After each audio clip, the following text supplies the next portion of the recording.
everybody to the 2019 Healthy Watersheds Consortium webinar. It's a delight to have you with us, and looking forward to spending the next hour talking about how we can better protect our watersheds. Let's go ahead and get started. Today I'll be speaking with you, as will Jeff Lerner. Jeff is a consultant to the Endowment, and I know exactly what all of you are thinking. You're looking at this picture and saying, hey, I've seen those guys. They look familiar to me, and probably for good reason. But here's what we really look like. Hope you get the chance to meet us sometime. It's easy to tell us apart. Jeff is younger and better looking, and I guess I'm just the older one. Anyway, we're looking forward to a good orientation today and talking a little bit more about how the program works. Just as a reminder, with regard to some of the things that Camille said, we will record this webinar, so it's available for you to look at later on. Please use the chat room for questions. You are always welcome to communicate with Jeff or me by phone or by email. And we do want to talk with you if you're interested in submitting a proposal. We know that it takes a lot of time to create a thoughtful and well-written proposal, and we want to guide you through the process.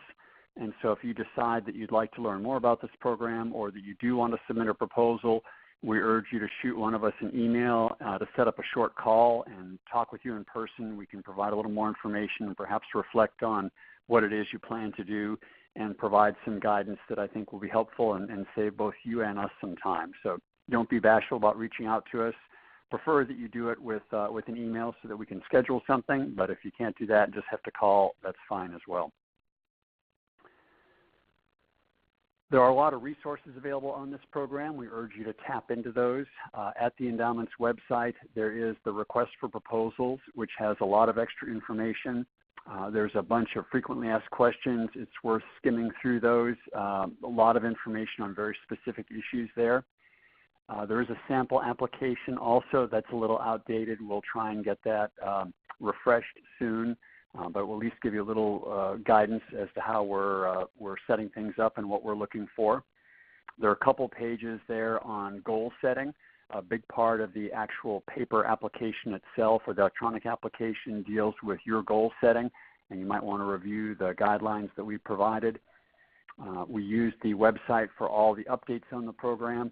And if you haven't already signed up for the Healthy Watersheds Consortium newsletter, please do so. There's a link at the very bottom of that page where you can do it. And the newsletter is the place where we try and concentrate all the information, keep everybody updated. On the outside chance something goes wrong with the application process or things like that, we'll use the newsletter to update everyone. And it's also where we announce webinars from our grantees and new funding and all that sort of stuff. So it's free. We don't send it very often, and we try and make it useful for you, so I encourage you to sign up. All right, Jeff, give us a little background. Super. Thanks, Peter, and welcome, everybody. It's great to have you here, and thanks for tuning in.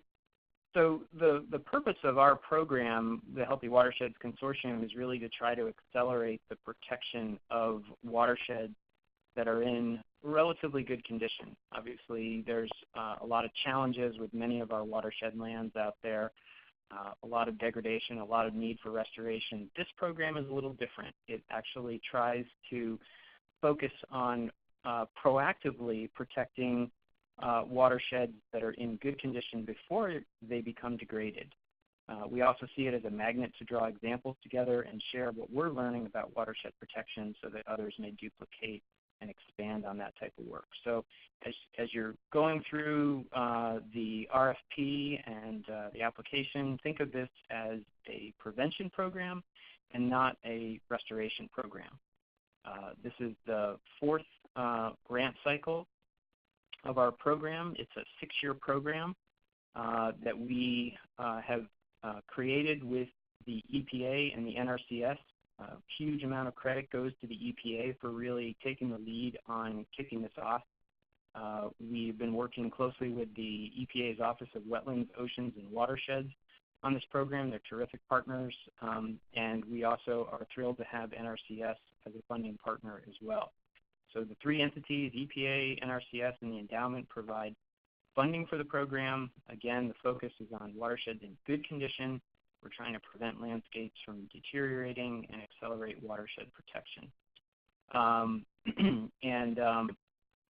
The other thing we're trying to do is build more of a community of learning. So next slide.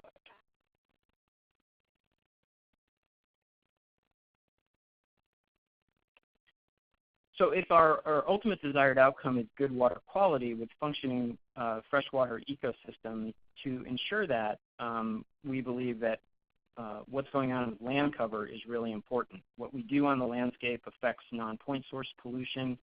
So if more of our watershed is in some form of natural habitat or natural vegetation cover, it will tend to be healthier than if it's mostly altered. So the focus of the program, while it is on watersheds, is actually really more on land rather than water.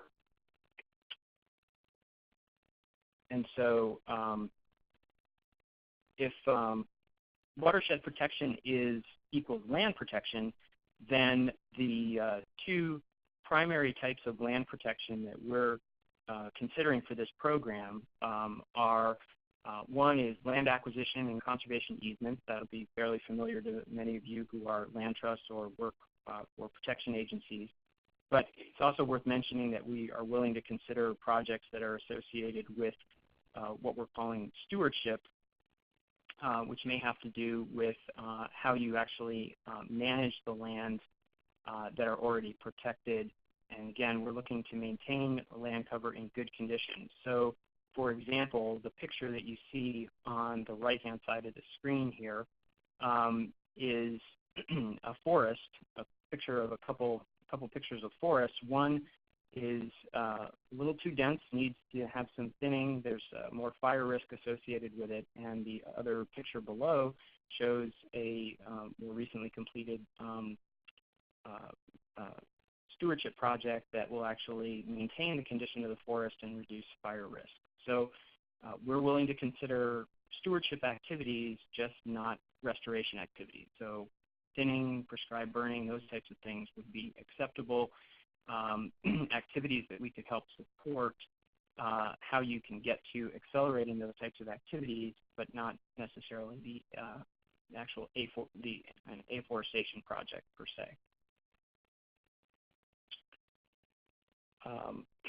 And I guess it's worth mentioning at this point that we are also not just supporting forested protection projects, but rather we will also support projects that involve different land cover types.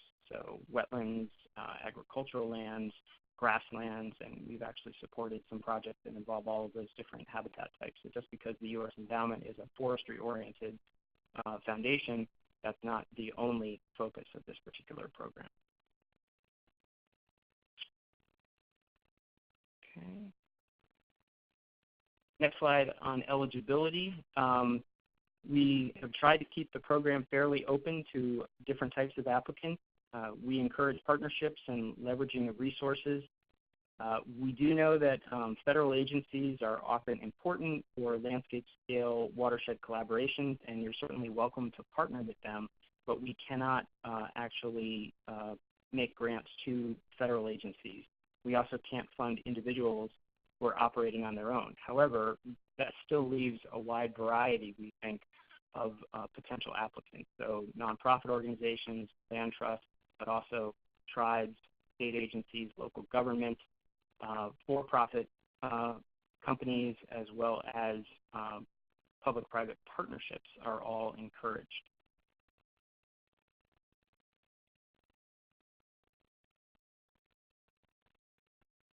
We do have some restrictions associated with our funding, even though that we recognize that advocacy may be a piece of successful watershed protection. We cannot fund advocacy directly through this particular program. We're really trying to encourage the acceleration of land protection, but we don't have enough funds to actually fund that activity directly given our limited resources. So we will support your activities to help advance watershed protection and land protection, but we can't fund that directly. So that's a little bit of a confusing point for some people, but we can support some activities that will help you to secure additional funds for land protection, to build capacity for land protection, to engage with landowners and other members of your community in order to do that.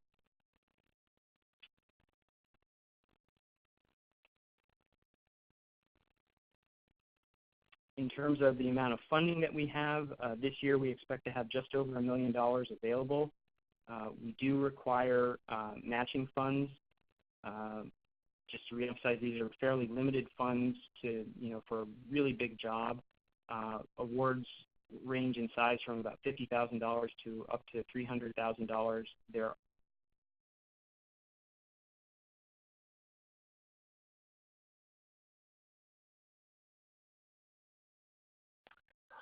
Hey, Jeff, we lost you.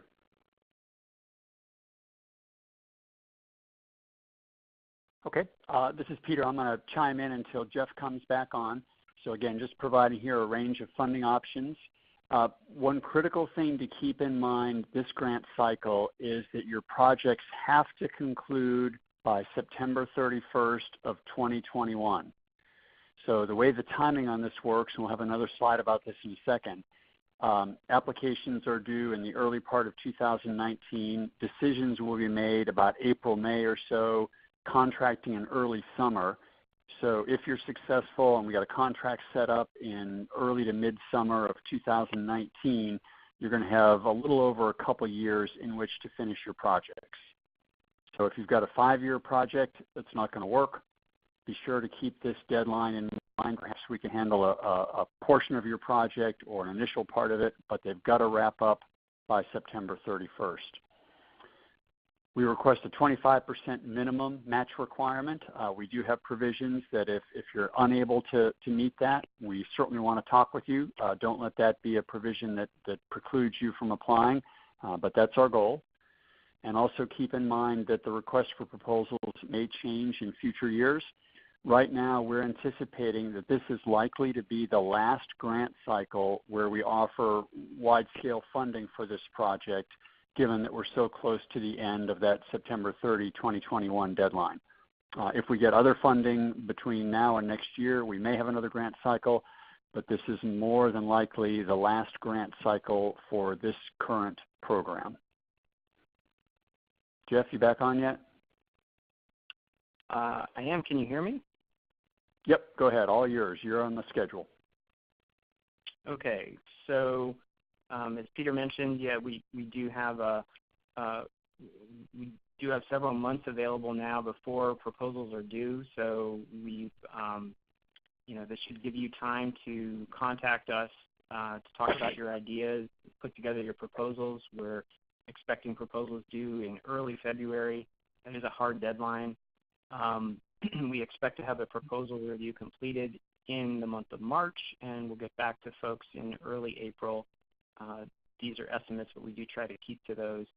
And then the other thing that's important to note for this particular cycle is that we did have a successful meeting of our grantees for the 2016 and 2017 cycles earlier this year. I think everyone found it really helpful to learn about each other's work. We're planning on doing something like that again in the May-June timeframe so that we could actually have participants from the 2018 and the 2019 cycles participate.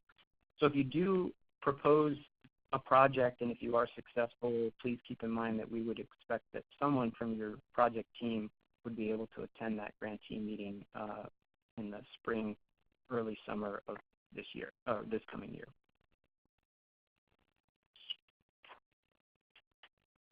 And I think, Peter, that ends it back over to you. I'm going to take over. Just a couple of quick comments there. We will pay for your travel and expenses associated with that meeting. So if you are selected as a grantee, we'll request you to come to the meeting and we'll cover the funding for that. 2 questions came in. I want to go ahead and talk about them right now because they're important ones.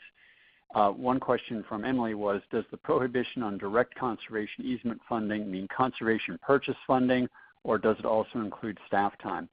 What it means is we will not directly fund acquisition of a conservation easement or acquisition of land, but we will certainly cover staff time or other expenses that contribute to those activities. So we will not help you buy an acre. but we'll help you figure out ways to buy an acre. Hope that helps. And also, Allison, slides won't be sent out, but they will. This presentation is being recorded, and it will appear on our website. So if you're having trouble seeing the slides, why don't you perhaps put the address back into the browser and see if it'll come up. Okay, so we kind of covered some of the logistics for the program. Let's talk about what we're looking for. So here's the challenge for us. We're trying to accelerate protection of healthy watersheds on a national basis, and we have very limited funding with which to do that. So how do we most effectively use our funds? And so what we've decided with this program is the most effective way to accelerate large-scale, landscape-level conservation of watersheds is to invest in organizations like yours. How do we help you accelerate your programs and do better at what you do best? And so that's why we're saying we're not willing to fund actual land acquisition because that's expensive and we wouldn't get many acres. What we do want to do is help you become more effective at the things you're good at. So for example, can we provide funding for you that will allow you to tap into other large sources of land protection capital?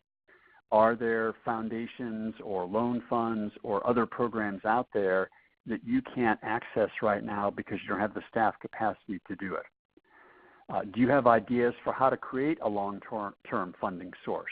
Do you think that your municipality or county or state is ripe for a conservation ballot measure that could generate a lot of money for landscape conservation? That's the kind of thing we could help with. Do you think that you're in an area where there might be support for policies or ordinances that would lead to watershed protection? We can help with that. There might also be a possibility for some research or analysis that would promote the benefits of watershed protection and support the cause in general, and we'd be willing to consider that as well. So we're really interested with our limited funding in helping you tap into typically other large sources of funding, create other large sources of funding, or other mechanisms for large-scale land conservation that will help protect watersheds in your area. We don't know the answer in every location. We're depending on you to come up with solutions. You're the ones that know your watershed. You know the people in the watershed, what it takes to be successful. So we're relying on you to come up with ideas. Obviously, we love innovative approaches, but what we really like are effective approaches. So, tapping into large-scale sources of funding isn't particularly innovative, but it's effective. So think about what it's going to take to help you be successful. Obviously, the larger the project, the more appealing it is to us, but we're also interested in smaller scale projects that could be scalable or replicated elsewhere around the country. So for example, if you're a relatively small land trust and you can't do a project that's going to add up to thousands of acres, but you can do a project that could be replicated by lots of other small land trusts around the country, that's very appealing to us. So think creatively, think about what it takes to be effective. We need measurable things. We have to go back to our partners in RCS and EPA and show them that the project is working. So we need tangible outcomes. In this project, that's typically acres protected or acres with improved management. But there could well be other metrics, and Jeff will talk about that more in a little while. And we also ask you on the application form to outline both short-term and long-term benefits. So what will be accomplished during the term of the grant cycle, and then also what's going to be accomplished over time. If you bring about some meaningful, lasting change in your community, what do you think that's going to translate to 5, 10, 15, 20 years down the road? We know that watershed protection is a long-term activity. It doesn't get done in 2 years. So we want you to think through how your actions will affect the trajectory of conservation in your watershed over the long term. Sometimes it's easier to help to understand a grant program by talking about what we won't fund. So it's important to realize that although we know that point sources of pollution are very important, this program is not set up to deal with those. If you look at the photographs on the slide here, for example, culvert replacement is critically important. We understand that, but it's not right for this program because it's not bringing about large-scale land protection. Restoration of riparian areas, we're 100% behind that. It's just not right for this program. Treating sources of effluent into rivers, like with the goats on the left or the sheep on the left-hand side there, we're 100% behind that, just not right for this program. Education on the right-hand side, we know that education is important, but unless you can translate your education activities to tangible outcomes that equate to protected land in the watershed, it just won't be competitive. Now, if you can do that, if you've got an education program for decision makers or for the public, that you can draw a direct line between those education activities and large-scale land protection, we would be delighted to listen to it. So just trying to help define a little bit more what the program is all about. We also really value partnerships. Obviously, our grant awards are very modest, and we encourage you to look to other sources for matching funds or for ways to leverage our resources. And you're probably familiar with most of these programs. There are probably a lot more in your local states or areas, but it's a plus for us when we review projects to see that you're reaching out to some of our other partners and colleagues in the watershed protection business and looking for ways to tap into their resources and leverage their resources. Jeff, all yours. Okay, thanks, Peter. So here's a little bit about our grant categories. We've got 3 different grant categories: watershed action projects, building watershed protection capacity, and what we call advancing the state of practice. These are described in a little bit more detail in the actual request for proposals, so take some time to take a look at those descriptions when you have a chance. But if I could summarize these really quickly, I would say I tend to think about just sort of a one-word description of each. When I think about our watershed action projects, I'm thinking about impact. You know, can you identify something that's really short-term, where we need to help you get across the finish line and we can get to more acres protected? Building watershed capacity is our most popular category. People come in and apply for that category more than any other. We're really interested in the readiness of your initiative or your work to receive a grant. Are you just starting out working on your watershed activities, or are you further along? How ready are you to receive a grant from our program to help you accelerate your activities and start going faster with your protection work?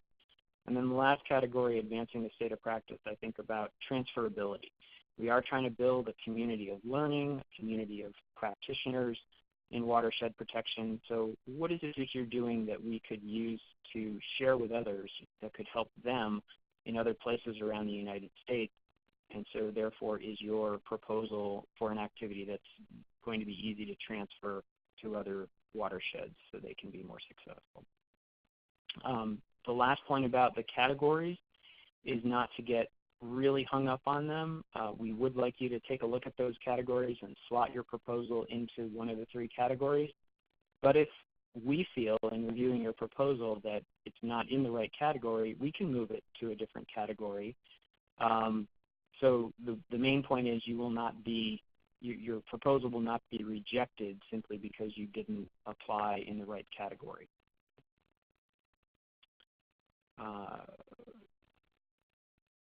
So there is an application form that will be posted associated with the RFP. So right now, if you go to the Endowment's website, the 2019 request for proposals is posted. By essentially early November, just in a week or so, we will have the actual application form posted. The Endowment is going through some changes to their website right now, and so we're going to be putting that form available to download online in just a week or so. One of the things you'll notice when you get into the actual application form, which is a fill-in PDF, is that there'll be limited character limits on each of the different fields for the questions there. And that's actually partially intentional. We really do want you to write concisely about what's most important for your project. I admit that in some ways it's harder to write a short amount than a longer amount of text, This is in part to get you to think more concisely about what it is that you're doing, but also it helps us to be able to review all the different proposals in a timely fashion and get back to you within just a couple months with a decision. We will require that you include a plan for your project, and if you are selected, that is something that you'll also be evaluated on, and you'll have to report back on interim reports. So it's important to think about what that plan should look like. There is a section on the Endowment's website related to how to construct goals, hurdles, and outcomes. We really want you to identify what the challenges are that you're trying to overcome and what the strategies are associated with addressing those particular hurdles. So we do want you to take some time to think very carefully about how you construct that. As you get into the application, you'll see that there's not a lot of space to include text for goals, hurdles, and outcomes, so you need to be concise there. And then the other thing I want to mention is that you will get some questions associated with what we are calling success factors for watershed protection. The World Resources Institute has actually done some good research looking at a variety of different watershed protection activities, and they've come up with a number of success factors that they've identified. Information about some of their research is also available. There's some references within the RFP that you can access as well, so you can read their report.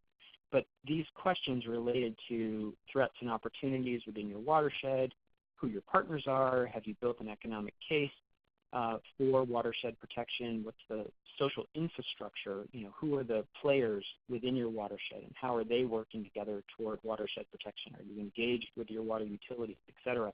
Those kinds of things are all related to these success factors, and we're going to ask you some questions about that associated with your application. And lastly, we would like to see some evidence that you're looking at other types of watershed protection activities, perhaps outside of your watershed area, to learn a little bit more about what folks are doing, and maybe you can improve upon it, or maybe you're doing something that's very similar to what they're doing. We'd like you to make a little bit of effort there to learn about some other watershed protection activities, and tell us a little bit about what you're learning, because we benefit from that as well. We do evaluate the proposals using a point scale. So I guess the main point about this, without going into too many details, is that for each of the categories that you'll see within the application form, we are taking each of those seriously, and while they do have different point totals associated with them, we're reading all the different pieces and we're looking at the whole application overall. And then when it comes to sometimes we get questions about that kind of bonus for leverage at the bottom there. And by that, what we're really looking for, Peter mentioned earlier about trying to access other dollars for direct land acquisition. And I think that those additional dollars that could come from other sources to help you achieve watershed protection, if you can show us that there's some evidence of gathering or raising those types of funds as part of your proposal, that could get you those additional points for leverage. So for example, because our dollars are federal dollars in part, because we have funds from the EPA and the NRCS, we can't accept federal funds as match to our particular dollars. We may not be able to. And so, but that doesn't mean that federal dollars couldn't be used within your watershed to actually protect land, like an RCPP grant or a Land and Water Conservation Fund grant, et cetera. So those are the kinds of things we're thinking about as leverage. So your land acquisition dollars could be considered leverage, whereas your matching dollars may be dollars that you have from other sources to support similar activities to what you're proposing through your application.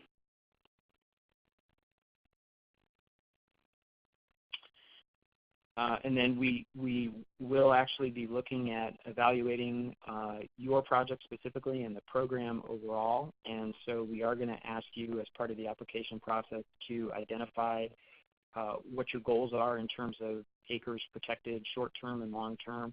And we'll be trying to evaluate the project. So if you propose that you're going to protect 30,000 acres over the course of 3 years, we're very interested in finding out, did you get there? And if you didn't, why didn't you get there? We're also interested in seeing these watershed initiatives grow beyond our grant. Once our grant runs out, we'd like to think that these initiatives, which are going to take decades to accomplish, are going to continue on. So we're really interested in what additional activities are being created, what funding sources, what additional social infrastructure now exists to be able to continue to advance watershed protection in your area. This is where you come in as part of your project plan and your application. We're going to ask you to actually come up with some of these metrics to, how many acres do you think you can protect? What's realistic? And then we'll be evaluating whether or not you've been able to move the needle on those different activities through the course of your grant. And we recognize that in some cases, some of the activities that you're talking about, especially these long-term protection goals, are not going to be achieved within the 2 to 3 year grant period, but we'd like to see progress in that direction. You may know exactly what you want to do, and you may not need any support, just the financial support of the grant, but we wanted to let you know that we are also totally committed to the grants that we support, and we want to make sure that you're successful. And so if you need additional support from those of us in a variety of different areas, the endowment may be able to provide that support either by connecting you with some of the consultants like myself who actually work with a handful of consultants. Kitty Weissman is based in Georgia. She helps out in the Southeast. Don Waggy is based up in the Midwest and helps with the Great Lakes area and some of the Midwest states. And then Peter and I tend to also support activities around the country. But we can try to help you with different aspects of your program because we are committed to your success if you do receive a grant. We have been absolutely thrilled and somewhat overwhelmed the last 3 years, the last 3 cycles of grants that we've made. We've received over 300 applications, $70 million in requested funds, $160 million of proposed match, which has been terrific. And we've received applications from a number of different states and territories. We think that the diversity of organizations has been great. We've actually received a lot of proposals from land trusts. About 40% or so of our proposals do come from the land trust community, but we're also thrilled to see applications coming from state agencies and soil and water conservation districts, local governments, and we think that's good because we know that there's a lot of different players who are involved with watershed protection activities, and so I think it's great if we can have a diversity of applications continue to come in. And in terms of what we have funded over the last 3 years, we have made 47 awards to date, and we have it's $8.4 million in awards total. It's been a variety of organizations, mostly nonprofit organizations, but we've also been able to engage with some tribes, water utilities, regional government consortium, which I'll talk about later on, and even a consulting firm. So we appreciate the diversity of our grantees, and the results that we expect are fairly impressive as well. Given what's been proposed, we think there will be several 100,000 acres of additional land that will be protected in the short term, maybe the next few years, and over 700 stream miles will be protected. And given that we're investing in watershed initiatives that we expect will go on for several years, our hope is that it will lead to millions of acres of protection and thousands of stream miles. So going back to that point that we made earlier, which is how could we take our dollars and spend money effectively, we could have put this $8 million into direct land protection. We did. We might have been able to conserve maybe 10, 20,000 acres of land, and we've already seen some of our grantees achieved that amount of land protection, and we've got many more results yet to come in from our existing grantees. So we feel as though we're really thrilled to be able to advance watershed protection in so many different areas around the country with these funds. Peter, do you want to talk about a few of the projects we have funded? Absolutely. We're going to go through some project examples very quickly here just to give you a little more feel for what we're looking for. So as we run through these, we're not going to talk to you a lot about the project itself, what the watershed was like. What we're going to focus on is why we selected these projects for funding. So what made these projects appealing to us so that we would want to invest in them. So first one is an example from Florida. This is a watershed action project. So if you recall from that slide that Jeff showed, this is in the category of, hey, we know what we need to do, but we need some additional funding to do it. In their particular case, this is a relatively small organization, just a couple people. They had landowners who were willing to engage in conservation easement negotiations for thousands of acres, and they had funding sources that were available to help fund those easements, and they didn't have the staff capacity to go out and talk to the landowners or apply for the grant funds. So basically, as many of you know, in a small organization, you spend a lot of time raising money to keep the lights on. You can't go after the big things. And so we provided them a 3-year grant, $156,000, to go out and try and fill those gaps. And just to give an example of the kind of leverage that they were able to do through their increased staff time devoted to going out and securing funding sources, they were able to go out and get quite a bit of money for some conservation easements. So in this particular case, they had willing landowners, they had funding sources, and they needed the people to get to them, and that's the gap that we filled. Here's another example of a watershed action project, Western Rivers Conservancy. This was what you would have to consider to be a big, hairy, audacious goal. They wanted to protect 47,000 acres in partnership with the Yurok tribe. The goal was to create a cold water salmon sanctuary, very important to the Yurok, and also create a community forest project. What was laughable for them was that the price tag was $60 million. And so rather than just throwing up their hands and giving up on it, they started to put together a very creative plan for how they funded this project, everything from federal grants to private grants, new market tax credits, state revolving fund loans, carbon offsets, you name it. And what they asked us to do was help pay for some specific expertise that they needed to negotiate the new market tax credits and also to monetize the carbon on the property, and they used the value from that carbon to help pay off the state revolving fund loans. So again, we didn't help them buy an acre. What we helped them with was the capacity that they needed to go out and do things that they wouldn't ordinarily be able to do because they just didn't have that internal capacity. So a relatively modest grant from us helps them leverage some pretty impressive funding sources. Here's another one from California that doesn't directly tie to funding sources for acres protected. It's even bigger than that. This is with the Pacific Forest Trust. They've been very successful working at the state level to bring about some state policy changes. Most recently, they've convinced the state of California to consider green infrastructure or watershed protection projects to be eligible for the same kind of funding sources that the state uses for gray infrastructure like pipes and water treatment facilities.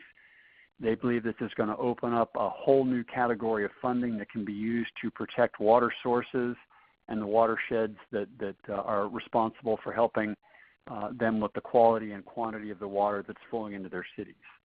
So this is a little bit more of a policy approach as opposed to actual dollars for acres. All yours, Jeff.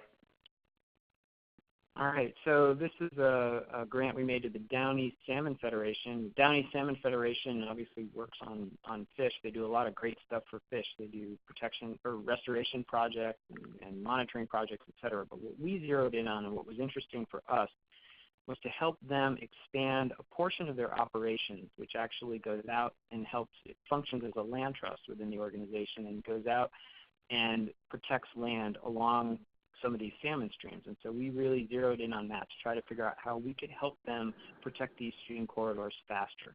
So what we gave them was really funding to support staff, people to actually do some of this interaction with landowners and increase their capacity to be able to have these interactions, and they are rapidly moving forward with protecting additional stream corridors. And they're doing that, and this is a great opportunity in this particular area because the landscape is fairly intact and the land is right now still relatively inexpensive, and they've got excellent connections with folks in the community. So it really helps that they've been there for a long time and they can have these conversations with the local landowners. And that's one of our building watershed protection capacity projects. Another building watershed protection capacity project comes from the Puget Sound area. So this is a very different project in that we were trying to figure out whether or not funding a metropolitan planning organization or regional government could actually be a mechanism to support watershed protection. And this was an opportunity for the Puget Sound Regional Council was putting together a regional open space and growth plan, and there was an opportunity to incorporate watershed protection priorities into that, and that was to identify goals related to protecting over 100,000 acres of land within the watershed. And most of those lands will be probably upstream forests that would be more intact. And so even though this includes the Seattle area, it actually will focus on lands that are more intact within the watershed. And because we're very happy to see the progress that they've made, there was another organization working with them called the Emerald Alliance that came in and put together a successful proposal we funded last year that gives them the ability to take the next step with some of this work to go develop finance mechanisms across the region to actually implement those watershed protection strategy that's part of that open space plan. Another example of a building watershed protection capacity, but a little different, it takes us over to the Great Lakes, the Lake Erie area. This is a grant to the Chagrin River Watershed Partners. This is a little different in that they are actually working on a couple different strategies. One is to work with a handful of land trusts who are actually going to go out and protect additional lands directly. And then the other piece of their strategy is to protect lands using local land use policy. They have good relationships with many of the communities in their area. They're going to reach out to those folks and work with them on different land use tools, setback buffers, et cetera, as a mechanism to help protect additional watershed land.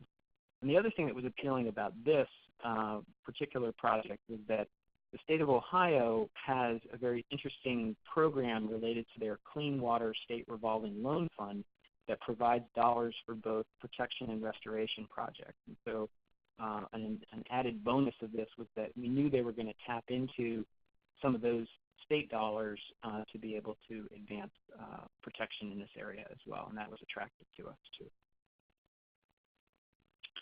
And then the last example I'll share with you is from the North Carolina, South Carolina area, an area that includes the Catawba Water. This is the Charlotte metro area. The Foothills Conservancy has been working with a number of partners and actually a number of water utilities who all use the same water source. And they have begun to have conversations about the future of water supply in the area, the integrity of the watershed, and how they could together work to protect that watershed. And they're working to explore the possibility of constructing a water fund that would actually be supported by all of the different utilities that operate in the area. And if that happens, that gives the land trust working in the area the ability to potentially leverage those dollars with other dollars to be able to do more protection. So the goals for protection, 50,000 acres, is pretty ambitious for this area, but the attraction is also this funding mechanism and this strong working relationship and connection to the water utilities in the area. Peter?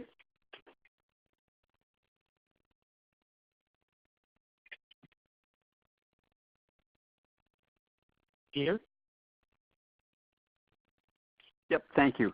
A couple concluding thoughts here before we wrap up.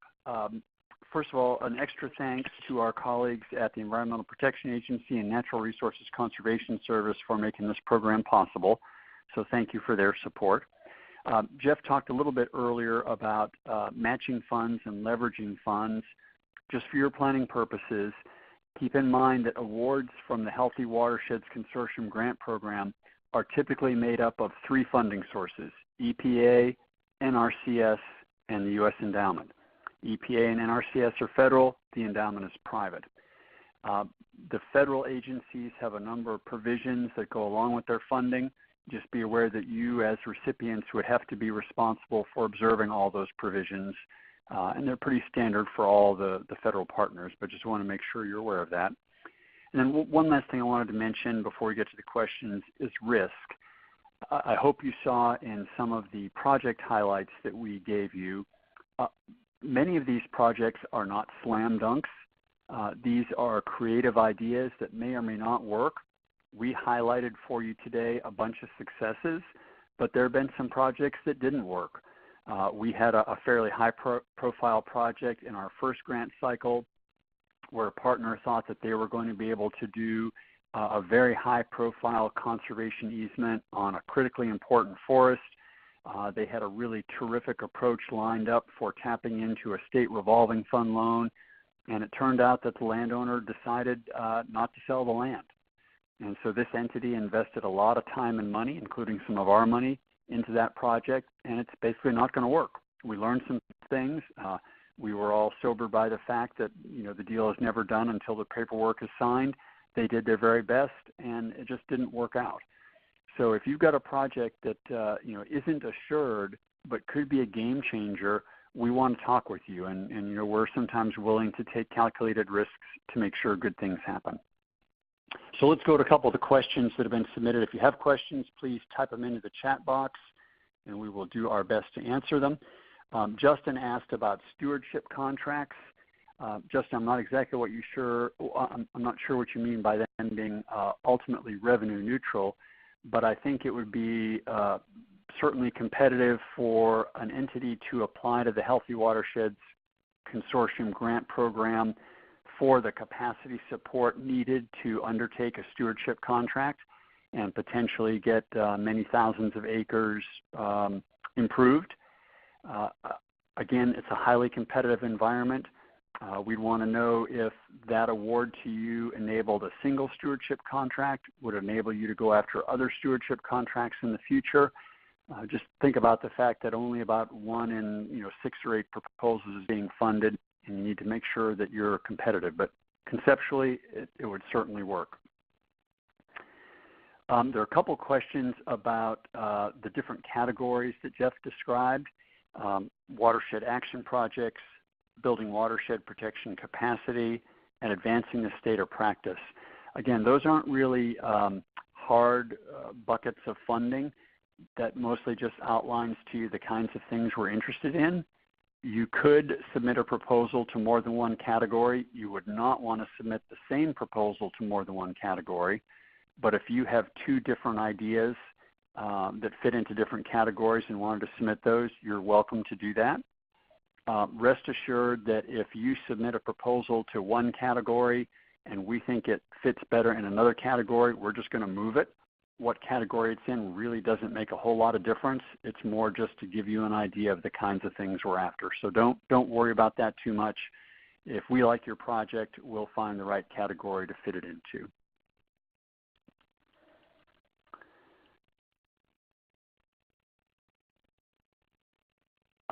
There was a question about, does the category type influence the proposal's competitiveness? And the answer is no. We look at them all objectively. The way the review process works is we have both regional and national reviews, and we kind of take each project on its merit. And then once we identify the ones that we think are competitive and should move forward, we begin to apply additional criteria, but the category that you apply to won't affect your competitiveness. Let's see, Emily asked about how budgets are evaluated. I think in the big picture view, what we're really interested in making sure is that you have applied for sufficient funding to get the job done.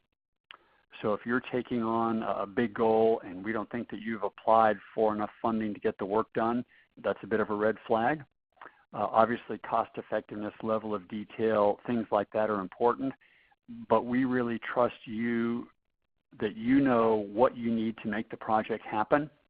And so unless there's some really, odd categorization or odd percentage of funds in a particular category, we're going to let you tell us what you need to get the job done. But, make sure that you apply for enough funding to get the work done. The last thing we want is to give an award, have you come back in 2 years and say, well, gosh, we didn't really have sufficient funding to take us to our endpoint. Let's see, Brenda asks, would federal funding require NEPA even if it were for a planning project? So I think what you're asking is, if you were applying for a project to do, for example, stewardship work, would there need to be a NEPA in place? And I think if that's what you're asking, I think the answer would have to be probably yes from our end, or that you'd need to be close. If you apply for funding for a project and the NEPA process hasn't started, or you don't know if there's a chance, that's probably not a good risk on our end. But Brenda, if I didn't get at the question, shoot us an email or give us a call and we can talk about it some more.